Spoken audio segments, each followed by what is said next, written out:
Hi everyone, I'm Philip. Today I'm going to be showing you techniques for overloading any invocable. And I work at Bloomberg. They make me put the slide there, but otherwise it's a pretty good company. Check them out, Tech at Bloomberg. And again, a minor note, for Q&A during this session, please don't use Zoom's Q&A feature, but just put it in the chat. When you do, make sure that you're sending your chat to all panelists and attendees. And feel free to put commentary and answer questions if you like. Ahmed will be reading that and interrupting me so I can answer your questions for you. Let's begin. So the thing that I'm going to talk about today is how to overload any invocable. And unlike some of the other talks that I've seen so far, this is going to be fairly, let's call it low-level C++ code template-heavy talking, because my goal is to show you how to do this in actual C++ code.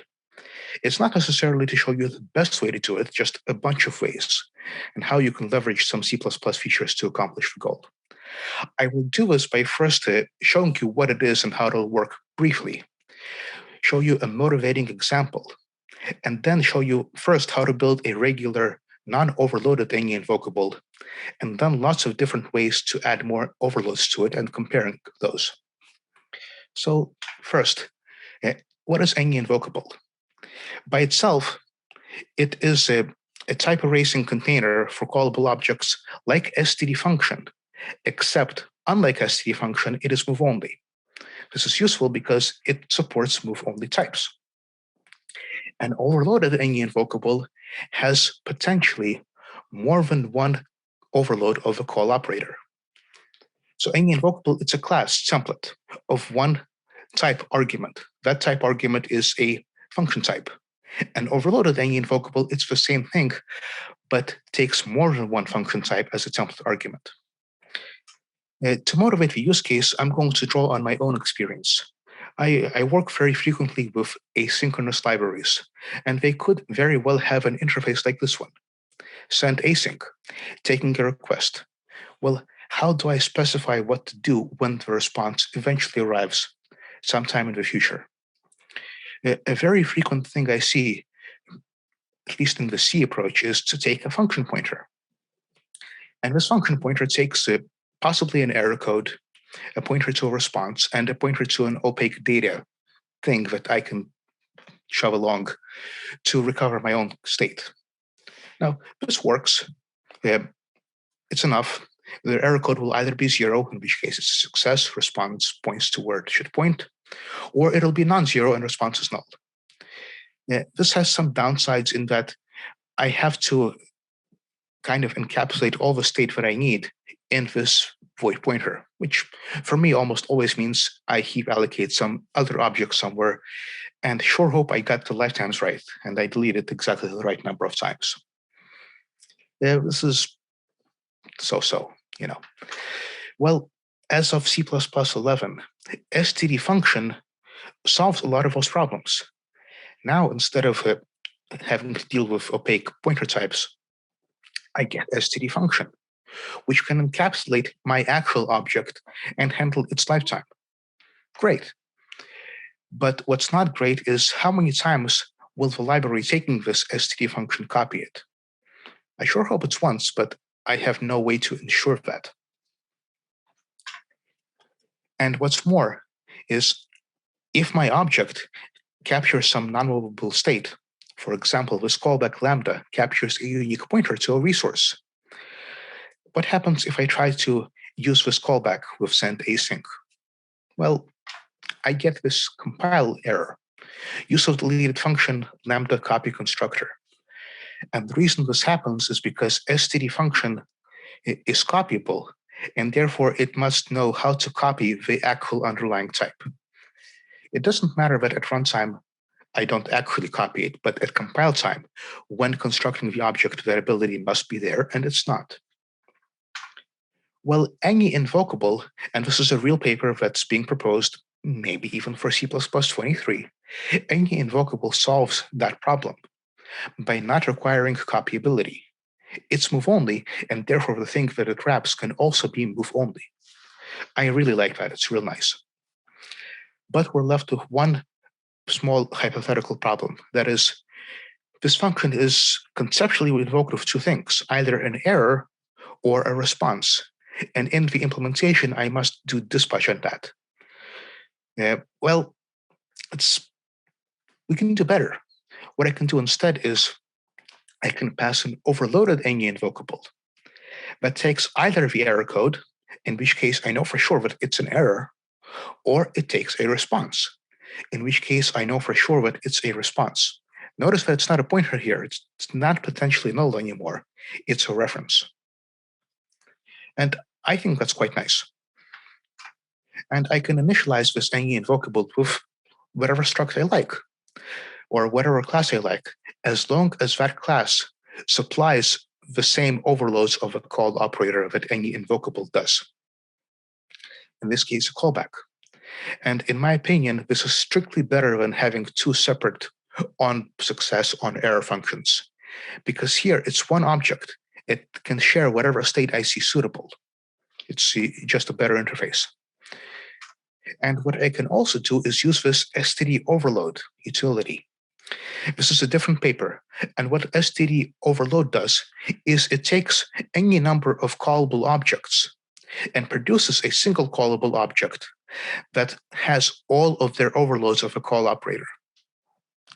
Now, this is a different kind of thing, because unlike overloaded any invocable, this Std overload does not erase the underlying type. In fact, the type of every thing passed in becomes a template parameter. And in this case, that's really ugly lambda names. So that does not erase the type, but any invocable does. So how can I write this? And I'm just showing you how to write the simple one as a base on which to build the overloaded version.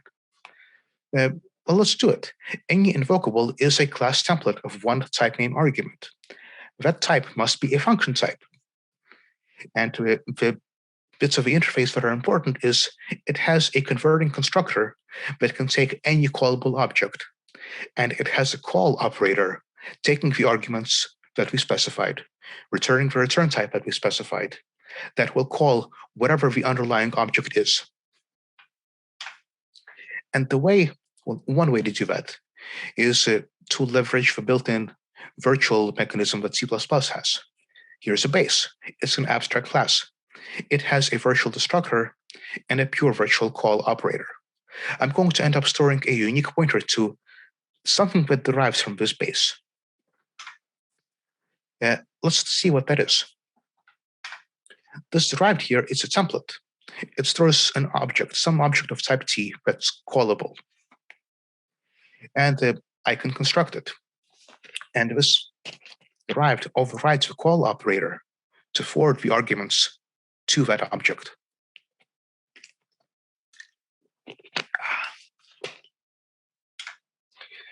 And this base pointer, it always points to some derived. It's always a derived, but it's potentially differently typed derived. Derived of T, derived of U, derived of your lambda.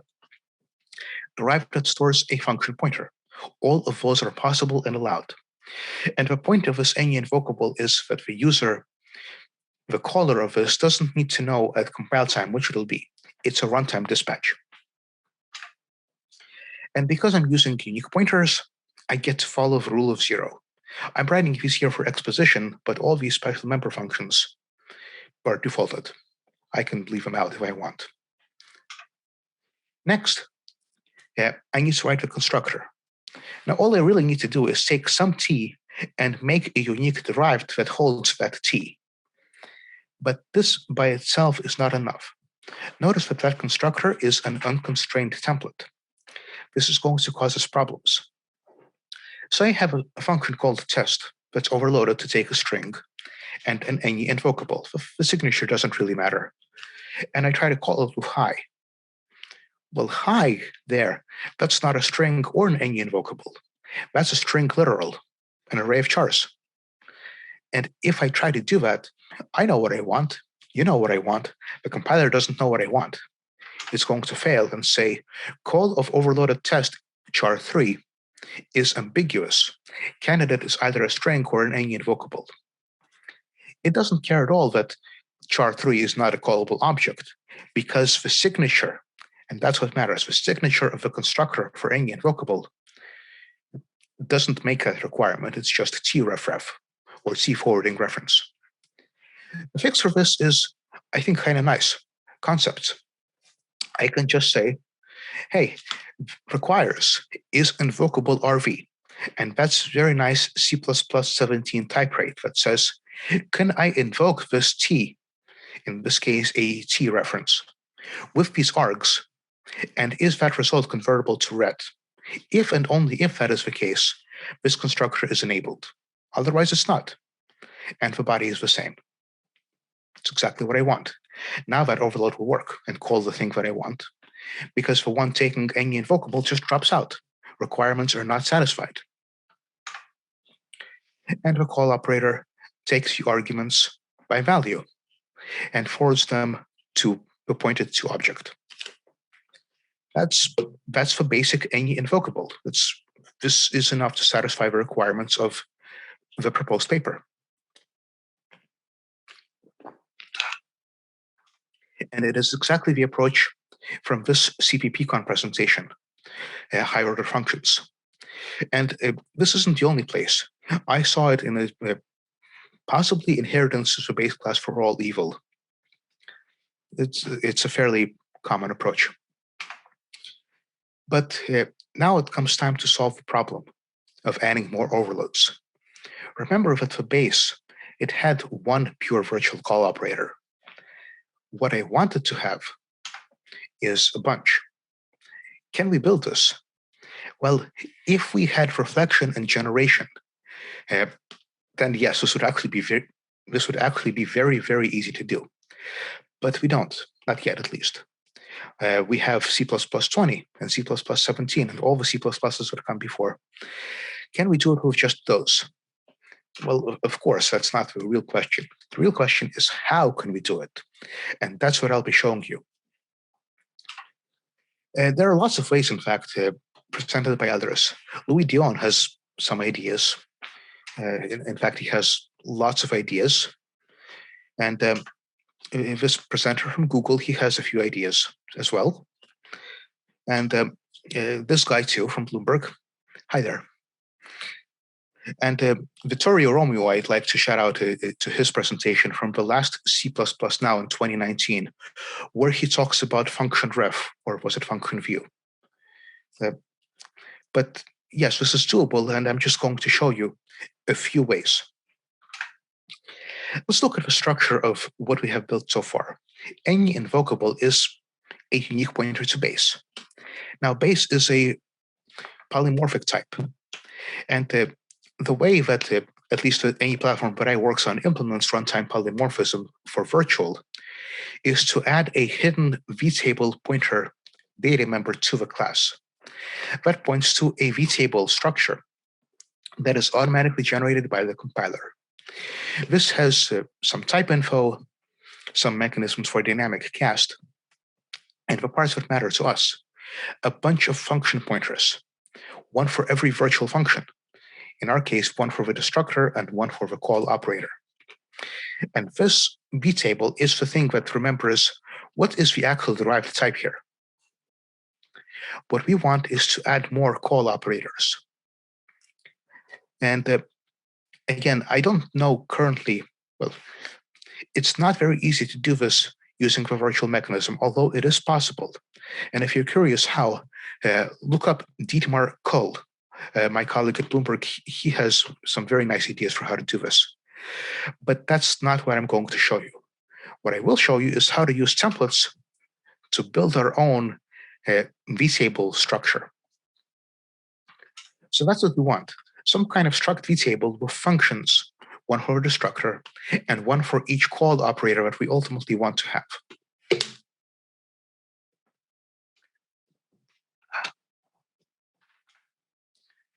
I'm going to do this by decomposing the vtable into a bunch of vtable entries, each of which is responsible for one function pointer, or in this case, function reference.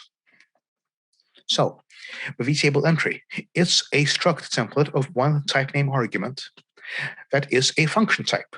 and it contains a function reference that is like that function type, but taking a reference to base as the first argument. Next, I need one more of these things that's not templatized, but it will be used for destruction. vtable detour that holds a function reference taking base that is no except, and the effect will be to destroy that base. And finally, the vtable, the complete thing, puts them all together. And a vtable detour, one vtable entry for each function type that I want to provide, and a constructor that takes those function references and initializes the base classes with them. Now, while I take a drink of water, I wonder if anyone can spot the bug on this slide. The hint is that the vtable entry is a struct template of one type argument. Put it in the chat if you see it.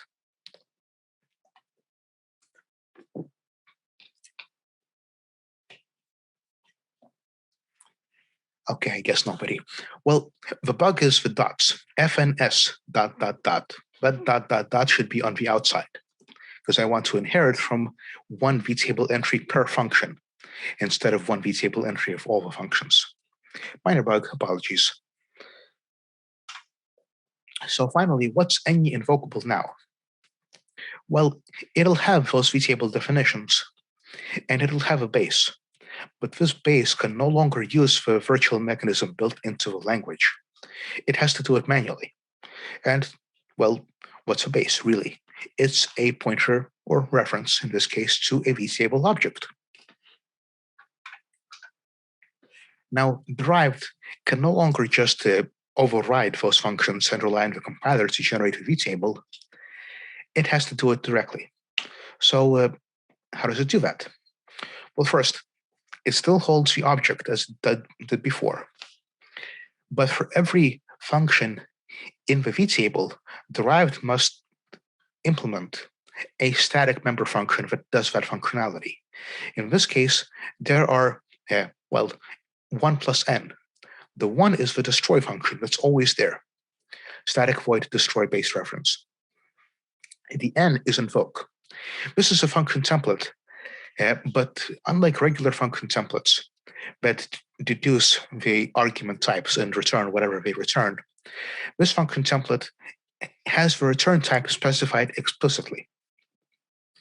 And what's more, derived has a static inline const expert vtable value that is a vtable initialized with the right function references. Now, destroy, it's what gets called when I, in effect, delete a pointer to base. Now, when I used to do that before, the compiler would look up the virtual destructor, call that, and look up the virtual operator free to release a memory. I do that manually by casting the base to a derived, which I know that it is this derived because of how I construct a vtable, and deleting that. Now, in invoke, I take a base reference, take the arguments. I cast the base to a derived, reach inside and pull out the object, and pass the arguments to that. Now I want to construct the vtable with all the right function references. For destroyed, that's straightforward, there's just one. But for each function overload, I want to have the correct invoke function with the correct return type and the correct argument types filled into the template argument list. And I can do that by using a static cast. Now notice when I just say derived invoke there, that's just the name of a function template, or potentially the name of an overload set. But by casting it to the fun T type alias from each vtable entry, I force the compiler to instantiate that function template or to pick the overload from the overload set that matches that function T type alias. And by expanding that, I automatically convert invoke to all the right signatures that I need for that vtable. Finally, the constructor. The constructor for derived first initializes the base with its vtable reference. That is, the vtable that knows what kind of type this derived is. And finally, just construct the object. Now, again, I can no longer use unique pointer because just delete base won't do the right thing. I have to do it manually, so it has to be a raw pointer. Unfortunately, all the special member functions and constructors can no longer be defaulted. That's okay, it's not bad. The default constructor, well, that's easy if a pointer is null. The move constructor, I just need to steal the other object's pointer and set it to null. The move assignment operator, I use the move swap idiom. Move the argument into a temporary, swap it with this. The temporary destructor now destroys whatever this used to own, and I'm done. And finally, the destructor. This is the only bit that's really different. If a pointer points to something, I need to reach into its vtable and call its destroy function, which, remember, downcast it to the right derived type and deletes that. Finally, the most important part of this, how can I build a public interface? How can I make any invocable have, in effect, all the call operator overloads? Any ideas, anyone? Put it in the chat. Amazing audience, thank you so much. Well, the question isn't can we do this? Of course we can. It's how can we do this? And I find this part of the design very interesting. There are a few approaches that I've tried over the years that seem to work, but suffer from problems. In particular, let's say an argument of one of these overloads is a pointer to function. And I try to pass a pointer to function to this any invocable that is overloaded. And the function that I want to pass happens to be overloaded itself. How can the compiler resolve that, oh, this overloaded function actually maps to that specific function pointer type from one of these call operator overloads? Or let's say I want to pass a struct type, and I don't want to name a struct type, I just want to use aggregate initialization. Just curly braces or something. How is the compiler supposed to know what curly braces means? Certain other approaches, like saying args ref dot dot dot and then do some fancy thing inside, fail. Because at that point in the process, args needs to be deduced, and we can't deduce it from curly braces or from unresolved overloaded function types. But there is an approach that solves this problem. I'll try to show it to you. So here's what we want, really. We want a bunch of call operator overloads that each do this. They take args, dot, dot, dot, not template args, concrete args from each of the corresponding function types in the any invocable function argument list. So here, this is a specific parameter pack. First, what we do is find the vtable, reach into the vtable, and find the correct invoke function reference. And I can do this by using this elaborated accessor to say, look at that specific vtable entry base class and use its invoke member function. Finally, I want to call that function reference on the base to which pointer points. That's what I want. And I could do this a little shorter in just one expression, but it's the same thing fundamentally. I want to have a whole bunch of these for each function in F and S. Well, I can do it by repeating the pattern that I've already shown you, by decomposing the problem into a bunch of little structs that each do one call operator. I'm going to call it Invocable interface that is specialized on the function type, and it implements a call operator to do exactly what I want. The question that remains is, how does this invocable interface know where the full any invocable is? And this makes sense if you remember that any invocable is going to inherit from a bunch of these invocable interfaces. Spoiler. Well, the answer is CRTP, curiously recurring template pattern. Invocable interface is a template struct of two types. The first is a function type, and the second is the derived. And the derived is really only any invocable, so it's specialized in that. First, it's a ret args dot dot dot. Second is any invocable FNS dot dot dot.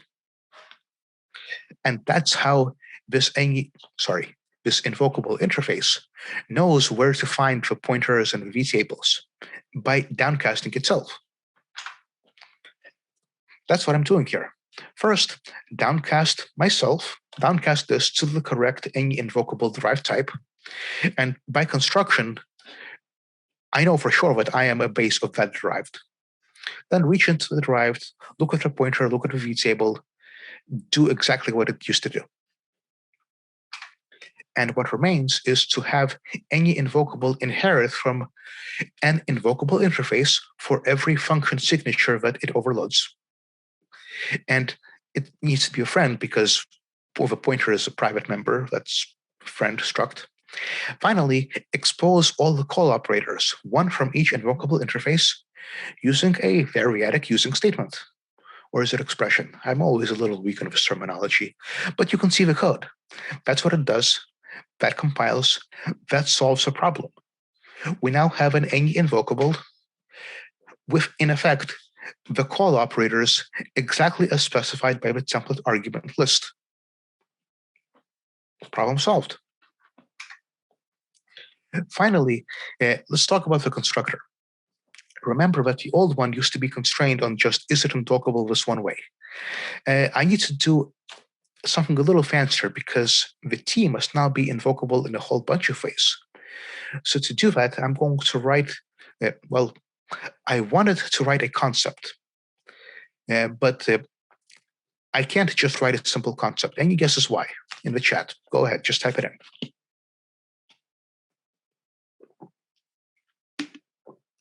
I want to write concept invocable of type name T and type name function that asks, is T invocable with that function signature?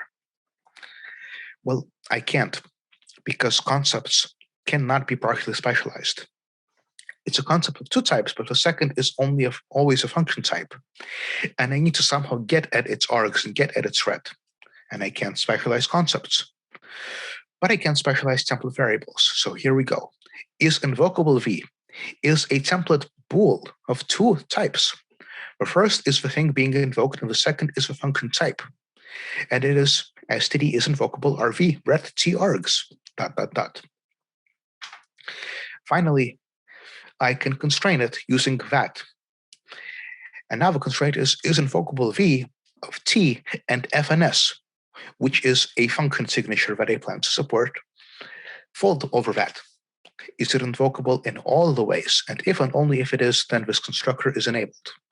Otherwise, it's the same as before, same derived. There it is.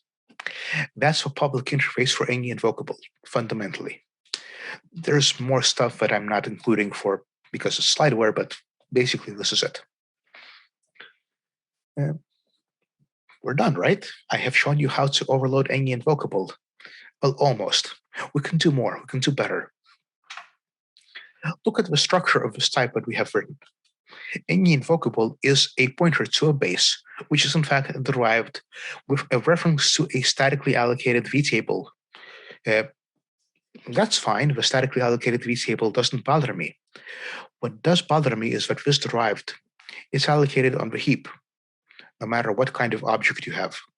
If it's a function pointer on the heap, if it's an empty lambda on the heap, if it's a really small trivial thing on the heap, well, this is fixable. Let's fix it. What I want is something like this. I'm going to hoist the vtable out of the heap allocated thing because there might not be a heap allocated thing. And in addition, I'm going to have a small buffer, which is maybe a pointer to some heap allocated thing, or maybe it stores some object in place. And this plays very nicely with this manual vtable mechanism, because we can do that without any extra overhead. So yes, I just said that. So let's look at the buffer.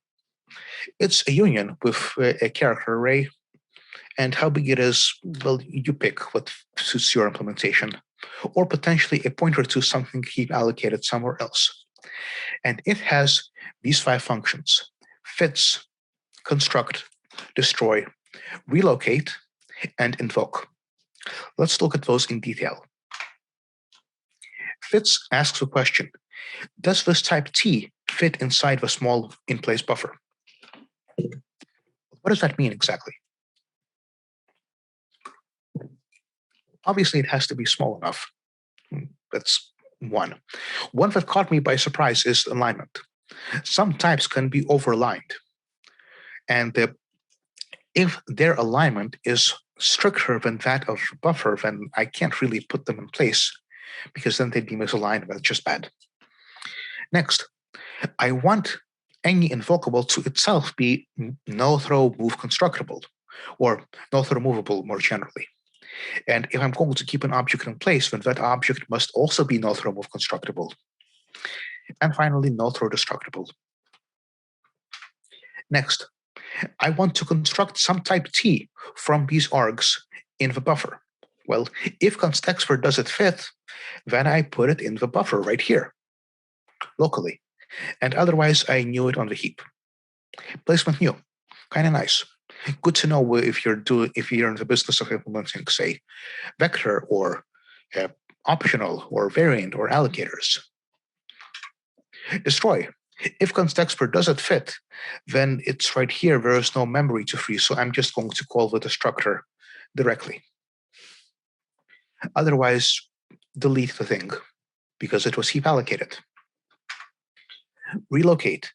This is, I want to move an object from some buffer to some other buffer and leave the old buffer in the uninitialized empty destroyed state. So if constexpert doesn't fit, then, well, I know for sure that it's no-throw move constructible, so let me no-throw move construct it in the new buffer somewhere else and explicitly destroy it in my buffer. Otherwise, I just get the pointer because that's all I need to do. It's not like anybody's going to call the destructor on this old buffer because it's empty now. And finally, invoke. If constexpert doesn't fit, let me invoke the thing right here from the local buffer. Otherwise, let me cast some pointers around and invoke the pointed to object on the heap. Now, an important note is that this is just a buffer of memory with some functions. It by itself does not do lifetimes. It's the responsibility of the user of this class to handle lifetimes correctly. So I have to manually call construct, manually call invoke with the type that I put there. It has to match. And I can do it with anything I want, invoke it however I like, and I have to manually remember to destroy the type I put in there when I'm done. I can relocate these things too. Construct my foo in buffer A, relocate it to buffer B, but I need to remember buffer A is now empty, uninitialized. When I destroy the foo, I must destroy it in buffer B only. Well, this is pretty good. This is what I want for any invocable implementation. Next change, remember the vtable entry. It used to take a base reference. Well, now it takes a buffer reference. The vtable destructor used to take a base reference, now it takes a buffer reference. There's a new one, the vtable relocator or realtor. I suppose that name works. It has a function reference that takes two buffers, and it will, when called, move or relocate the object from the left buffer to the right buffer. And finally, the vtable, we just added a relocator or realtor and add that argument to the constructor, initialize it in the initializer list. That's the extra thing we must now be able to do. And in the vtable, remember that this is the vtable that knows how to work with objects of a specific type. There's no more derived, not anymore. There's no more base, it's just the buffer.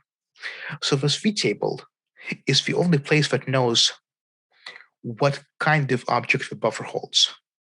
Well, all I need to do here,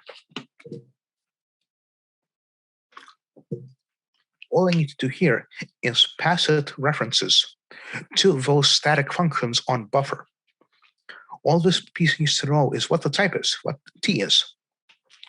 All those destroy and relocate and invoke functions, they, at compile time, encode whether the object is right here in place or heap allocated somewhere else. No extra overhead for that. Same vtable everywhere. And I need to change the structure of any invocable. Now, instead of having a pointer to base, it has a pointer to vtable const, because I don't really mutate with vtables and they're all statically allocated, and the buffer that holds the actual object, or potentially pointer to heap allocated object. The constructor has changed slightly. If I have nothing, the vtable is null. If I have something, what I need to do is store a pointer to the vtable for something, and then construct that something in my buffer. Remember that buffer construct takes care of deciding whether it's in place or not. On destruction, if I have a vtable, then I have an object to destroy. Let me destroy whatever it might be, and this destroy function takes care of whether it's in place or not. The move constructor can no longer just steal pointers. It has to relocate the object from the buffer where it used to be to the buffer where it now lives. Same for the move assignment operator. If this object used to have something, I need to destroy it. Then I steal the other any invocable's vtable. And if it used to have something, I must relocate that something from its buffer to mine. Whoever came up with water bottles, very smart person, thank you. Except for all that waste. Oh well. Invoke. Yes. Invokable interface changes just slightly. Now, instead of reaching into a pointer to find a vtable, I just look for the vtable directly in any invocable object. But otherwise, it's the same. Access the correct vtable entry by explicitly specifying which base vtable entry to use. So that's what we have. We have a structure that looks like this.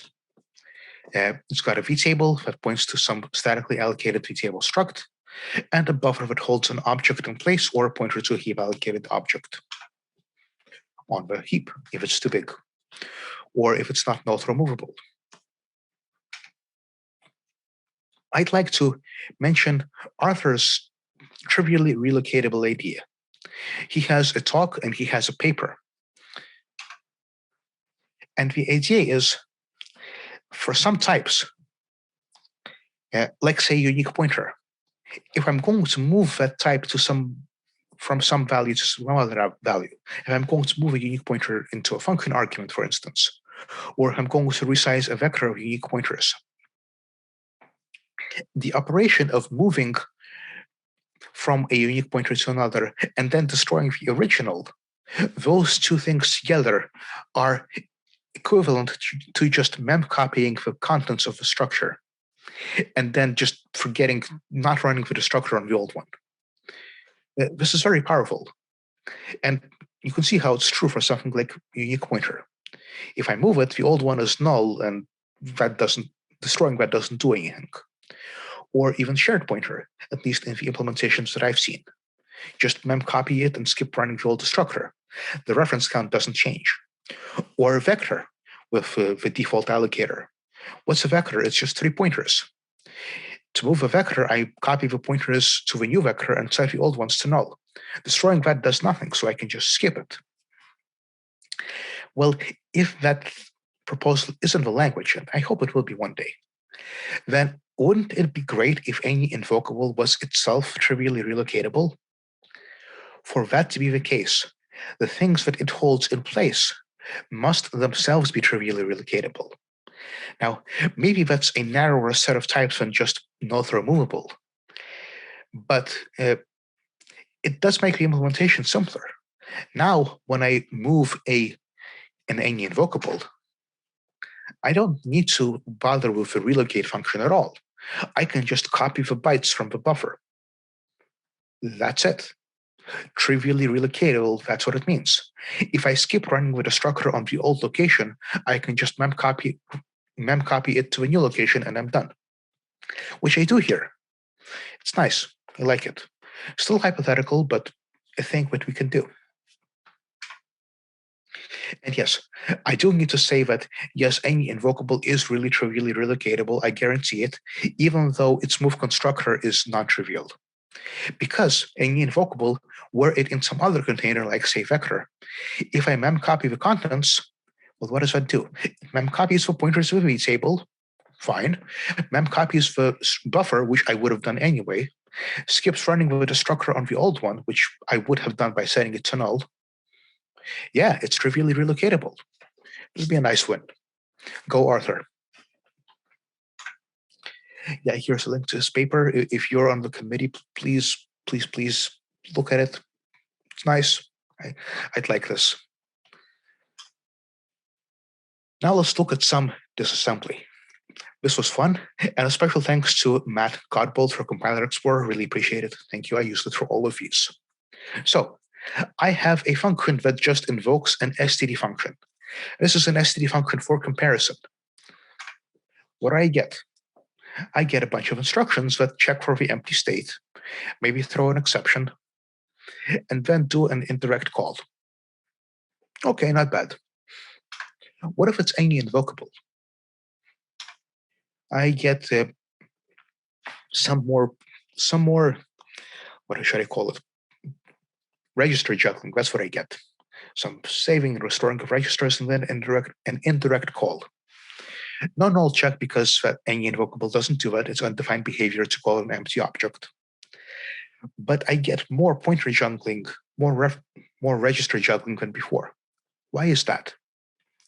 The answer is because the vtable, rather than storing function pointers directly inside the object, this implementation of any invocable stores a pointer to vtable that has the actual function pointers. So that indirection causes some more register juggling and memory operations here.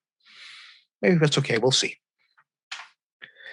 Now, what if this any invocable is overloaded?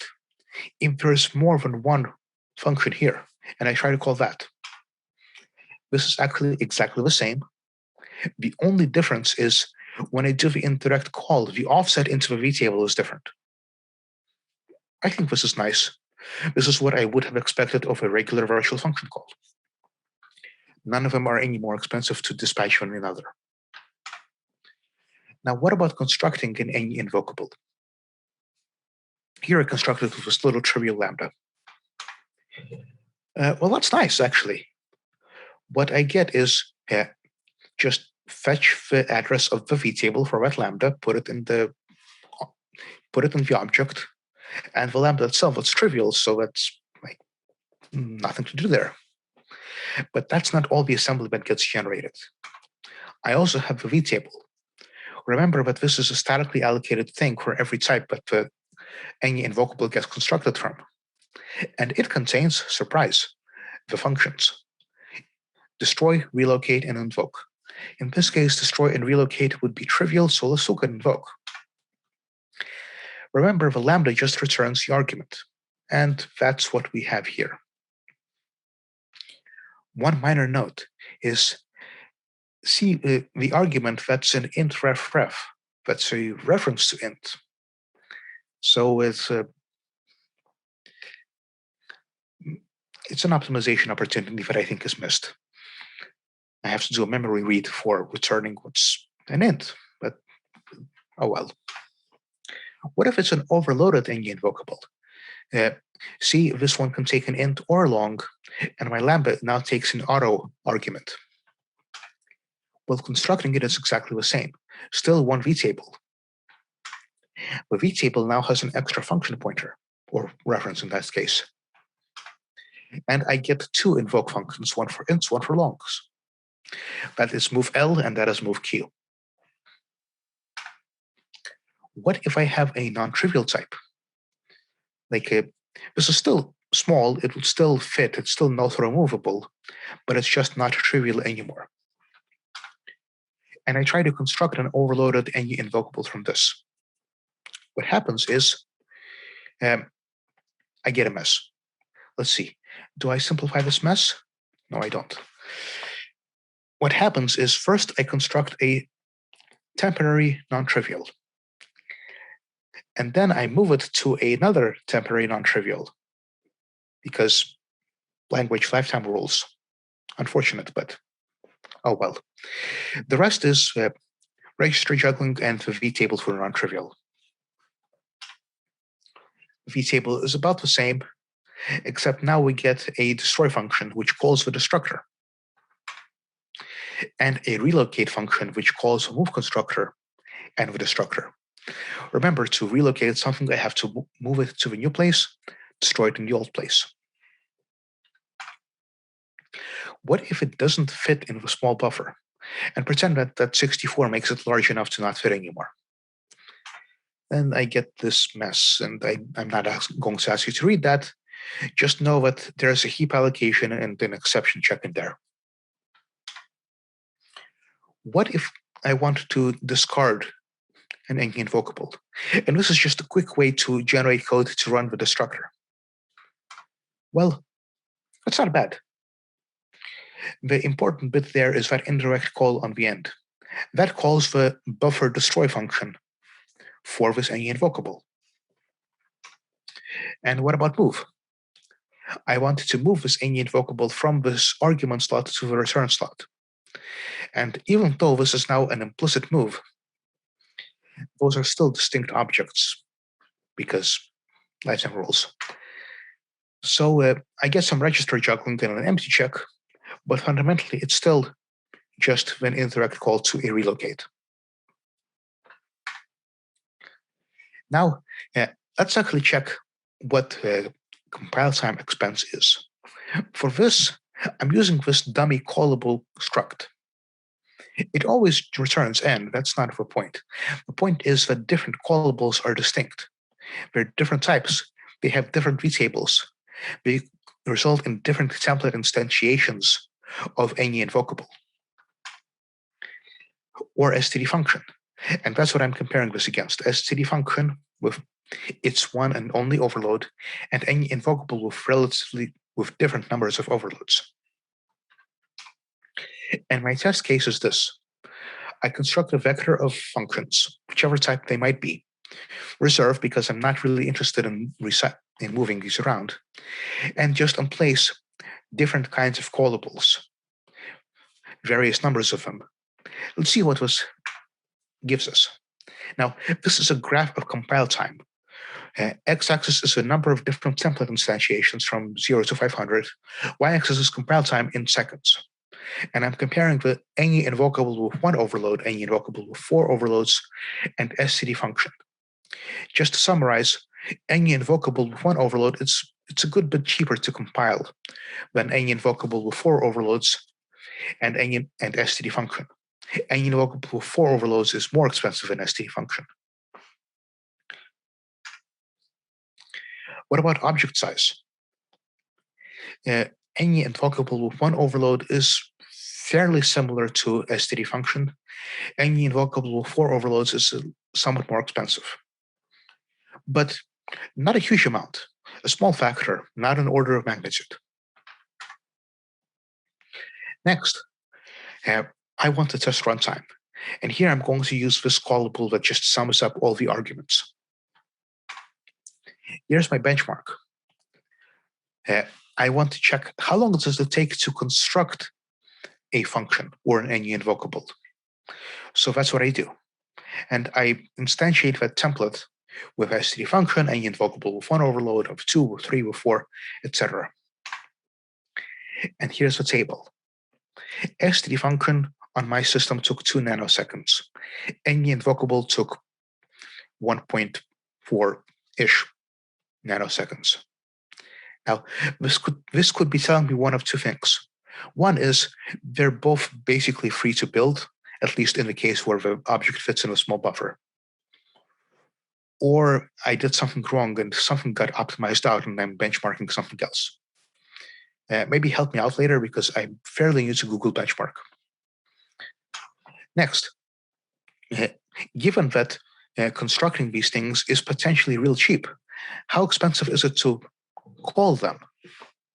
So here I have a similar benchmark that constructs a function type once and then calls it any number of types, any number of times. And the answer seems to be always about 1.5 nanoseconds. Now here, I'm pretty sure that this is a lie, because after the first iteration, all the interaction, all the pointer chasing, all the vtables and function pointers, all the instructions are in cache. So I'm not measuring that anymore, it's all in cache. And the branch predictor has got it loaded, and that's all. If you have ideas for how to benchmark this better, help me out.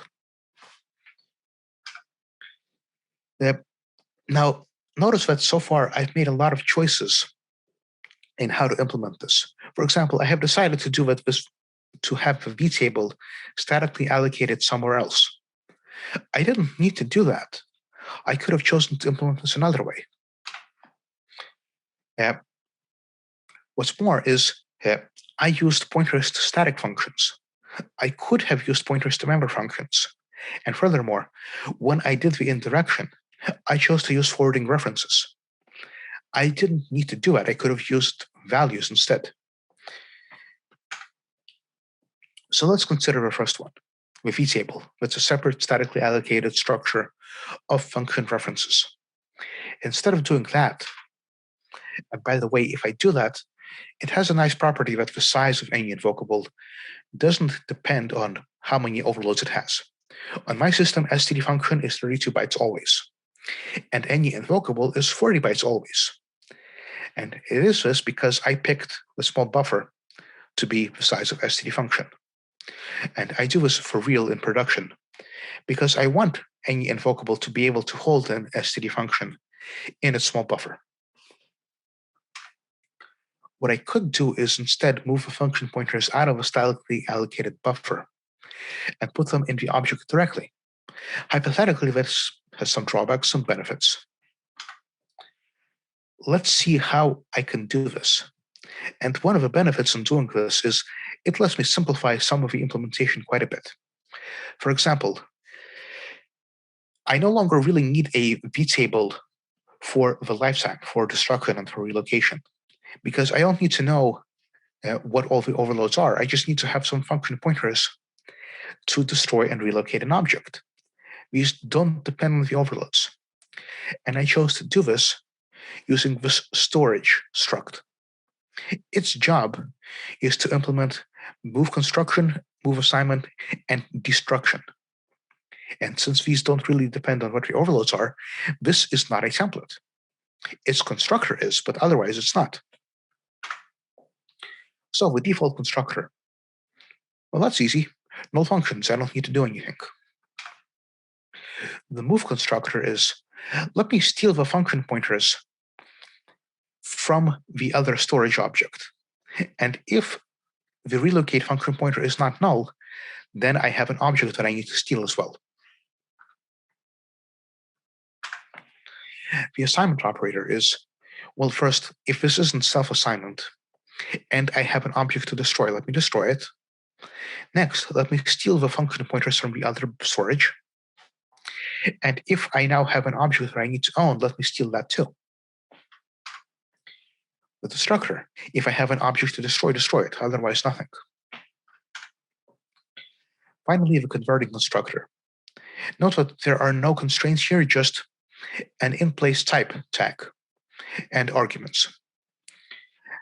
I need to set the function pointers to the right ones and then construct the buffer to hold a t from whatever the arguments are.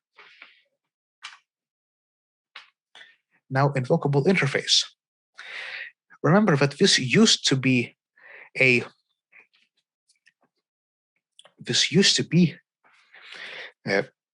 used to get the vtable from the any invocable of which it was a base.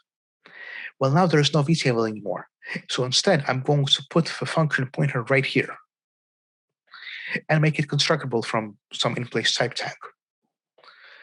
Notice that the rest of this is trivial. It's trivially default constructible, trivially copyable, trivially destructible, because this invocable interface doesn't need to care about lifetimes. If I have an empty any invocable, but still has pointers to some old functions, at least the invoke ones, that's okay. Calling them on an empty invocable is undefined behavior. Only the non-empty ones have to point to the right place.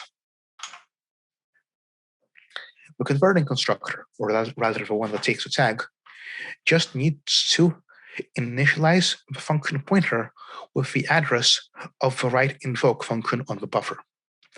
And here, I don't need to do any more fancy static casts or any of that. This by itself is enough for the compiler to deduce the remaining args and ret, because invoke is a concrete function type. The call operator, I still need to downcast myself to the any invocable derived type to find its storage buffer. But that's it. No more vtable, just call invoke on the right buffer with forwarding the arguments. And any invocable. Now, in addition to inheriting from invocable interface, it inherits from storage. But that's it. There are no more data members because now storage has the buffer and the destroy and relocate functions. Invocable interface has the function pointers. That's it. The constructors, default move, assign, destroy, they can once again be defaulted because storage takes care of moving the object and invocable interfaces are trivial. The converting constructor is mostly the same, except I need to construct storage and tell it, yeah, you hold this type here constructed from these arguments. And for every invocable interface, I need to tell it, please have a function pointer for this specific type. That just works out. There's a downside to this. It used to be that any invocable was always 40 bytes, and now it grows by 8 bytes for every additional overload. Maybe that's okay, maybe it's not.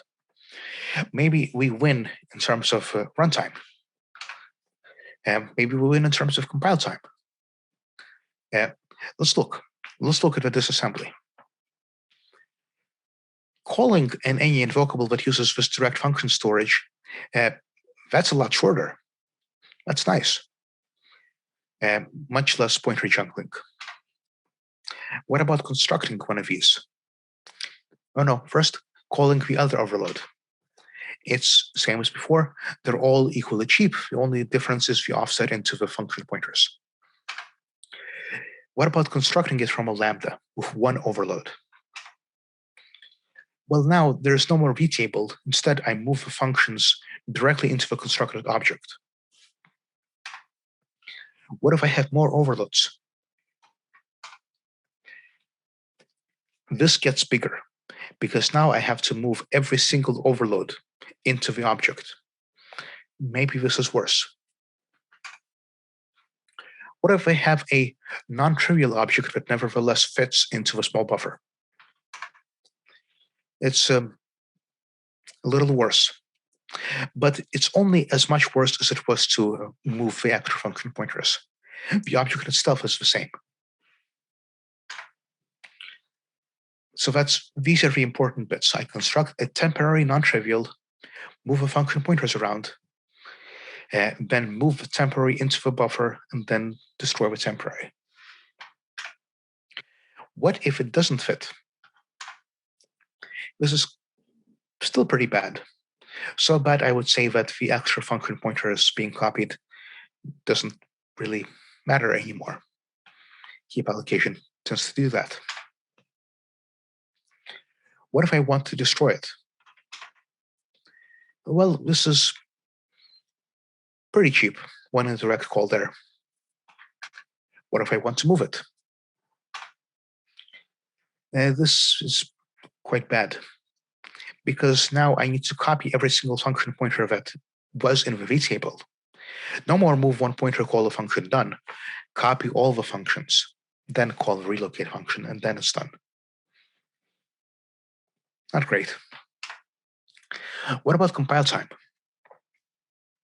So it turns out that direct function storage, it's slightly more expensive than the vtable for one overload, but still slightly cheaper than std function. But as I add more overloads, compile time gets worse and worse. and worse. The vtable still grows, but direct invocable grows faster. Okay, what about object size? Let's see. Std function is pretty bad. vtable 1 overload, cheaper slightly. Direct function storage 1 overload, quite a bit cheaper. What about 2? Now, direct function storage is more expensive than std function and almost as expensive as a vtable approach.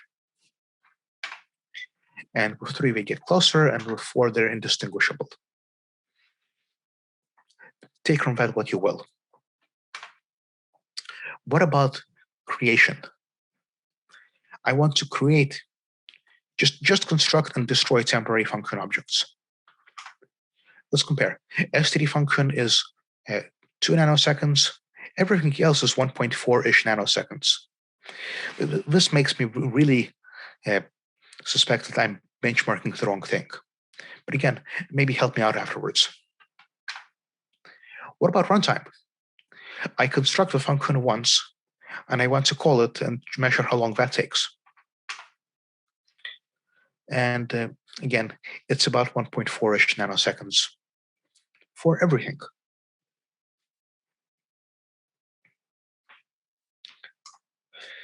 So that's what we have now. We have an any invocable that holds function pointers in place and the buffer. But notice that these are regular functions, pointers to regular non-member functions that take a buffer as an explicit argument. What if I use member functions? Pointers to member functions on the storage class. What does that change? I really suspected that there'd be a big compile time savings here and potentially no change at runtime. So I measured, this is what the difference would be. And the call operator becomes a little different because the syntax for calling pointers to member functions is different. And I measured, and it turns out that there actually isn't any difference at all. Not in compile time, not for any number of overloads, not in object file size, not for any number of overloads. And that's about it.